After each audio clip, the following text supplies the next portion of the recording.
next DLC expansion for Crusader Kings 2 is going to be called The Republic, and this is something people have been asking for pretty much ever since the release.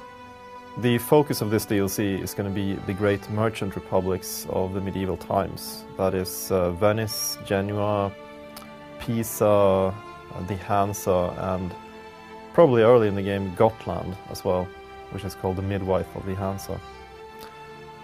Now, playing a republic is going to be a little bit different than playing the normal feudal countries. It's going to be kind of a struggle between 5 great families or patricians within the republic. So, for example, in Venice you can have the house of Contarini, Dandolo, Faliero, and so on. So it's kind of a almost Romeo and Juliet-like feel to the 5 families. Now, each family basically plays out a little bit like the normal rulers you're used to playing, except that the Republic is of course elective, so when a doge dies, for example in Venice, one of the family heads will take over as a new doge. The election is kind of a big deal, because the most senior family head or patrician with the most prestige, who has invested the most money in his kind of election campaign, is likely to win. You can't be sure that he will win, but he probably will. So what do the patrician families do? Well, they spend their time building trade posts and expanding their trade empire.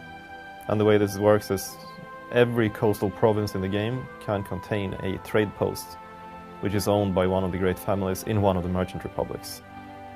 Trade posts give money and tax income to both the patricians and to the owner of the province in which they are located.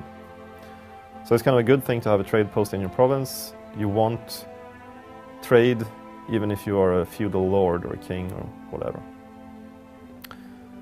You can embargo the republics, burning down their trade posts and getting a kind of one-time income from doing so. Of course it might hurt you in the long run, but if you're, for example, a Muslim, you could get piety for kicking out the infidel Christian traders from your coastal provinces. Republican characters, patricians and merchant families kind of have merchant-looking clothes, so there's kind of a special clothes pack included in the DLC as well. And there is a Republican skin to the interface, which isn't quite as ambitious as the one we made for Sword of Islam, but still different from playing a feudal country. So basically you play one of the heads of the patrician families in a merchant republic, and you try to expand your trade empire, and you can seize cities on the coasts of, for example, the Mediterranean to boost your income from your trade posts as well. So it's kind of a different game, same, but different.